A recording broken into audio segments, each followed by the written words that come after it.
할렐루야. 새벽기도에 오신 성도님들을 주님의 이름으로 환영하고 축복합니다. 오늘은 예레미야 32장 36절에서 44절의 말씀인데요. 제가 잠시 기도하고 하나님 말씀 나누겠습니다.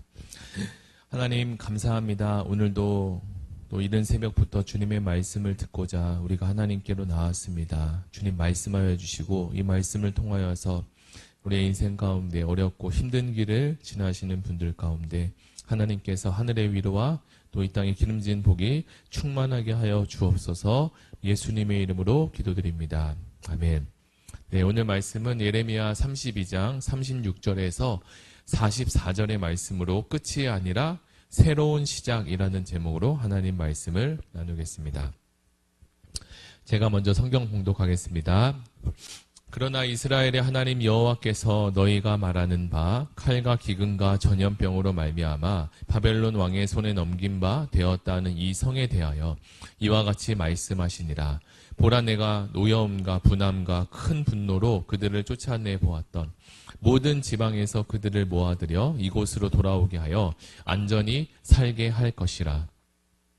그들은 내 백성이 되겠고 나는 그들의 하나님이 될 것이며 내가 그들에게 한 마음과 한 길을 주어 자기들과 자기 후손의 복을 위하여 항상 나를 경외하게 하고 내가 그들에게 복을 주기 위하여 그들을 떠나지 아니하리라 하는 영원한 언약을 그들에게 세우고 나를 경외함을 그들의 마음에 두어 나를 떠나지 않게 하고 내가 기쁨으로 그들에게 복을 주되 분명히 나의 마음과 정성을 다하여 그들을 이 땅에 심으리라.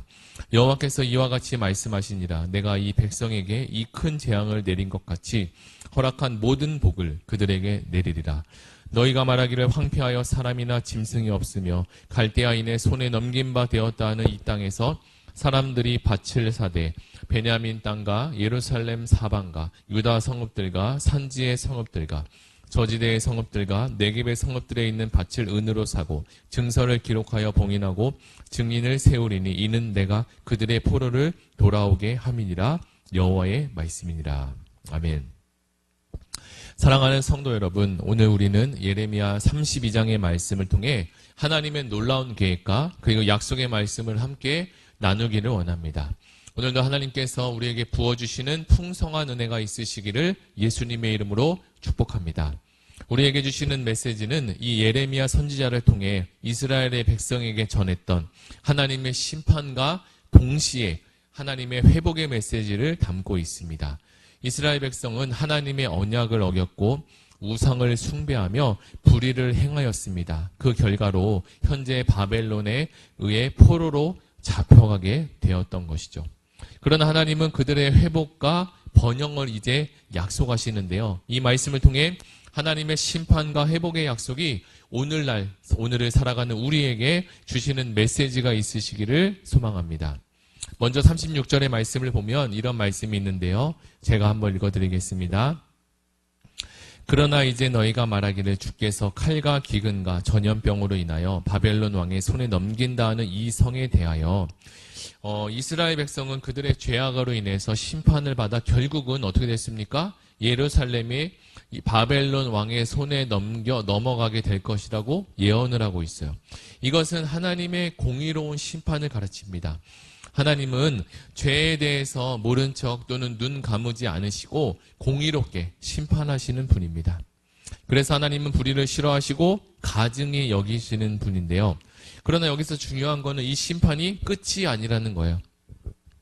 성경이 기록하고 있는 이 심판의 끝이라면, 오늘 성경이 말하는 심판의 끝이었다면 우리는 예레미야 뒤에 나오는 성경 말씀을 그리고 하나님의 이야기를 들을 수 없을 것입니다. 그러나 그분의 심판은 하나님의 공의를 나타내주고 있으면서 동시에 하나님의 사랑과 회복을 준비하고 계신다는 사실입니다. 하나님의 이 심판 메시지는 우리를 교정하시고 그리고 그분께 돌아오게 하시는 통로로서 그 목적이 있다는 사실입니다. 사랑하는 성도 여러분, 저와 여러분들도 교과서나 또는 어떤 책을 읽다 보면 흔히 등장하고 있는 이 타임머신이라는 기계를 한 번쯤은 들어보셨을 것이라 생각합니다. 만약에 성도님들께서 타임머신을 타고 이전의 시간으로 돌아갈 수 있다면 어느 시간대로 그리고 어느 때로 돌아가고 싶으신가요? 10대요? 아니면 20대요? 아니면 30대일까요? 아마도 각자마다 그 과거의 어느 시점으로 돌아가고자 하는 시간이 조금씩은 다르지만 분명히 그 시간을 한 번쯤은 생각해 보셨을 것입니다. 우리에게 각자마다 과거의 어느 시점에 선택에 대한 후회가 있을 수 있고요. 그 시간에 이렇게 했었으면, 이런 결정을, 이런 선택을 했었으면 더 좋았을 것이다라는 아쉬움도 물론 남아 있을 것입니다. 물론 우리에게 이 타임머신이라는 기계, 이런 시간을 뛰어넘는 것은 존재하지 않지만요. 그러나 그렇다면 이 사실은 오늘 우리에게 어떤 것을 말씀하고 있을까요? 우리는 누구나 과거에 대한 후회를 가지고 살고 있으며 어떤 일이나 또는 어떤 사건 또는 어떤 관계에 대해서도 회복하고 있기를 원하기 때문에 그런 생각을 했을 것이라고 유추할 수 있습니다. 사람과 사람 사이 회복을 원하는 경우도 있을 수 있고요. 또 재정 사용에 있어서 돌아가고자 하는 마음이 있을 수 있습니다. 그리고 어떤 관계에 대한 회복도 원하기도 합니다. 그렇다면 이 회복을 하나님께서 이스라엘에게 어떻게 말씀하고 계실지, 그리고 그 회복이 어떤 회복인지 우리가 말씀을 통해서 함께 묵상하고 적용하는 시간이 되었으면 좋겠습니다. 옛날 일본의 한 도의 마을에는 도자기 장인이 있었다고 합니다. 그는 정성스럽게 매우 아름답게 만든 도자기들로 유명한 사람이었는데요. 어느 날 그가 오랜 시간 아주 공을 들여서 만든 가장 소중한 도자기가 그만 사고로 인해서 깨져버리게 되었습니다. 이에 장인은 자신의 힘과 에너지와 시간과 그리고 정성을 다한 그 도자기가 깨진 것으로 인해서 아주 깊은 슬픔에 빠져들게 되었고 그 도자기는 다시는 쓸모없게 되었다고만 생각하였습니다. 하지만 점차 시간이 지나고 이 장인은 포기하지 않았는데요. 어떻게 되었냐면 그는 오래된 킨츠기라는 전통 기법을 통해서 그것을 사용해서 깨진 도자기를 다시 새롭게 복원하기로 결심을 했습니다. 이 킨츠키는 금가루와 오칠을 이용해 깨진 도자기의 조각을 이어 붙이는 새로운 기술로서 깨진 흔적을 숨기기보다 오히려 금으로 강조를 하여 새로운 아름다움을 창조하는 것이었습니다. 장인은 도자기의 모든 조각을 모아서 정성스럽게 금과 금을 그 사이에 붙여 이어갔습니다. 시간이 지나면서 도자기는 원래 형태를 찾을 수 있었고 이제는 오히려 금으로 장식된 아주 독특하고 창의롭고 아름다운 모습으로 다시 태어나게 되었습니다. 그것은 오히려 깨져기 전보다 더 귀하고 소중하고 아름다운 도자기가 만들어진 것입니다. 이 소식을 들은 마을 사람들은 장인의 집으로 찾아와 금으로 복원된 도자기를 보며 매우 감탄할 수밖에 없었습니다. 사람들은 그 도자기를 이제 보면서 다음과 같은 교훈을 얻었다고 합니다. 우리의 삶도 이 도자기와 같습니다. 비록 우리가 시련과 고난으로 인해서 부서질지라도 하나님의 손길 아래에서 우리는 다시 회복될 수 있고 더 이 회복이 이전보다 더 못한 회복이 아니라 오히려 이전보다 더 강하고 아름다운 모습으로 변화될 수 있다는 사실을 말입니다. 우리가 사는 이 21세기는 어느 때보다 매우 급변하는 시대입니다. 어젯밤 잠만 자고 일어났는데 지구촌에는 매우 많은 일들이 생기기도 합니다. 어떤 경우에는 어떠한 변화가 어떠한 흐름이 생겼는지도 모른 채 지나가기도 합니다. 이렇게 급변하는 시대 속에서 사람들은 저마다 안전의 욕구를 갈망하며 참 안전하면 좋겠다, 평화로우면 좋겠다라는 생각을 가지고 살아가게 되죠. 대부분 일가 그리고 사람들의 계획 속에서 그 끝이 바로 생활의 안전과 매우 맞닥뜨려 있다는 것을 우리는 알 수 있는데요. 거기에는 건강에 대한 안전이 있을 수 있고 노후에 대한 안전이 있을 수 있고 교육에 대한 안전 그리고 신체에 대한 안전도 있습니다. 또 우리가 잘 알고 있는 이 안전불감증이라는 말이 있기까지 우리는 참 안전하기를 원하고 있습니다. 얼마 전 우리에게 있었던 서울시청역 급발진 사고를 우리 모두 다 기억할 것입니다. 이렇게 모두가 안전을 위해서 열심히 준비하고 대처하지만 우리는 이러한 한켠의 사건만 보아도 내 스스로 안전에 대한 준비를 매우 철저하게 한다고 하지만 다른 사람이 내 안전을 지켜주지 못할 뿐만 아니라 우리에게 안전은 온전하게 지켜지지 않는다는 사실을 마주할 수 있게 됩니다. 그러나 하나님은 이 불완전한 이 세상 속에서 예레미야 선지자를 통해 이스라엘 백성에게 안전하게 살도록 보호하신다는 사실입니다. 비록 그들이 죄로 인해서 잠시 흩어졌지만 하나님은 그들을 다시 모으시고 안전하게 살게 만들어 주신다는 약속입니다.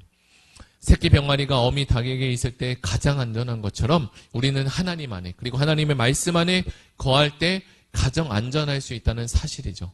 39절에는 성경은 이렇게 이야기합니다. 내가 그들에게 한 마음과 한 길을 주어 자기들과 자기 후손의 복을 위하여 항상 나를 경외하게 한다고 말이죠. 하나님은 그들의 마음을 새롭게 하셔서 그들이 다시는 하나님을 떠나지 않도록 하시며, 이는 새로운 언약의 약속의 말씀입니다.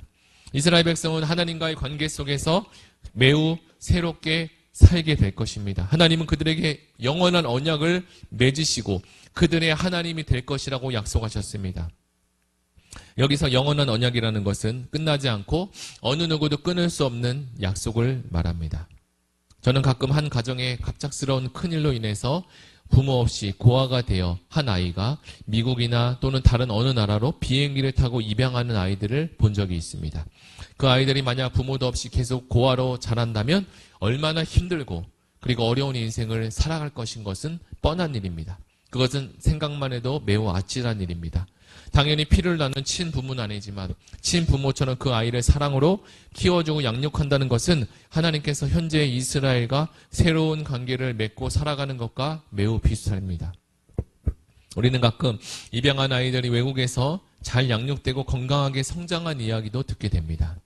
물론 예레미야가 말하는 하나님의 사랑은 이보다 훨씬 더 매우 크고 넓은 하나님의 사랑입니다. 하나님은 이 내 백성에게 큰 재앙을 내린 것 같이 이제는 그들에게 허락한 이 많은 모든 복들을 내려주실 것이라고 약속하셨기 때문입니다. 하나님은 그들의 땅을 이제 회복하시고 그들에게 번영을 주실 것입니다. 이는 단지 외적인 번영만이 아니라 하나님과의 관계 회복을 통해 누리는 마음의 내적인 참된 평안을 포함하고 있습니다.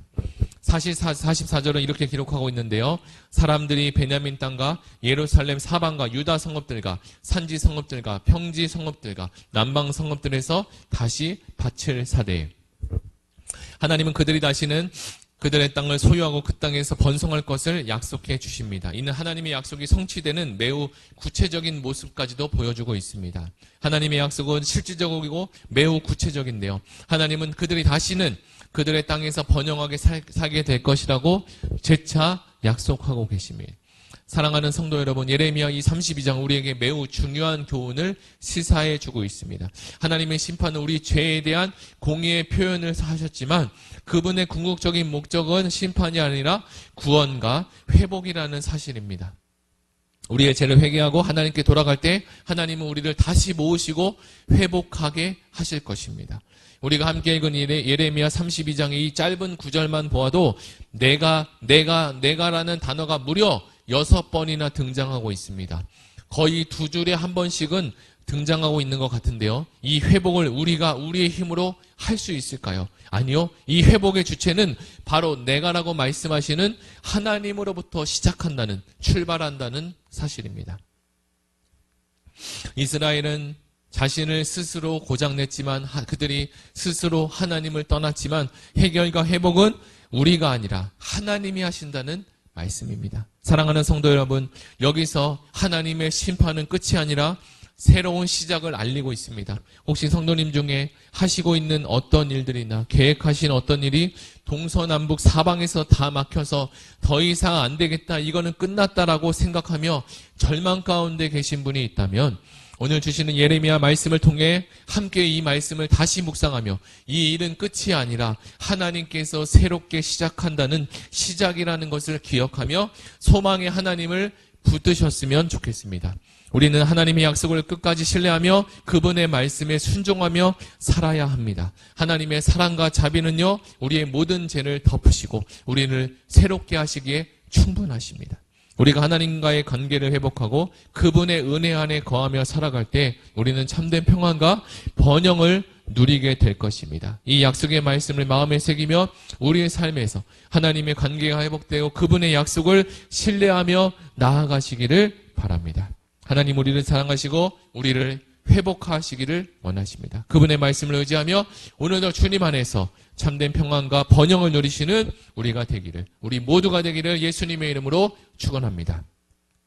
우리 이 시간에 말씀을 붙잡고 함께 기도하기를 원합니다. 하나님, 우리에게 주신 예레미야 32장의 말씀처럼 하나님의 심판이 오늘 끝이 아니라 이제 새로운 시작이 열어지는 하나님의 새 날이 될 것을 약속해 주신 그 말씀을 붙잡고 함께 기도하시겠습니다. 하나님 아버지, 감사합니다. 주께서 주신 이 말씀을 가지고 끝나는 인생이 아니라 끝이 된 모든 사업 계획이 아니라 하나님께서 새롭게 하시고 또 새롭게 이끄시고 새로운 길로 만들어 주신다는 사실을 기억하며 살아가게 하여 주옵소서. 오늘도 하나님의 영광이 되게 하시고 낙심한 성도님이 있다면 하나님이 일으켜주시고 세워주시고 건강 주시고 회복하여 주시고 하늘의 능력과 은혜를 더하여 주옵소서. 예수님의 이름으로 기도드립니다. 아멘. 우리 이 시간 두 번째로 기도할 것은 이제 7, 8월에 있을 다음 세대 여름 수련회를 위해서 유초동부, 유치부, 유초동부, 청소년부, 청년부에 이르기까지 모든 수련회 일정 가운데 하나님께서 함께 하시고 하나님 수련을 통해서 하늘의 복과 이 땅에 기름진 복이 넘치는 우리 다음 세대가 되게 해달라고, 그리고 아프신 환우들을 위해서 기도하시고, 그리고 가지고 오신 개인 기도 제목을 가지고 함께 기도하시겠습니다.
주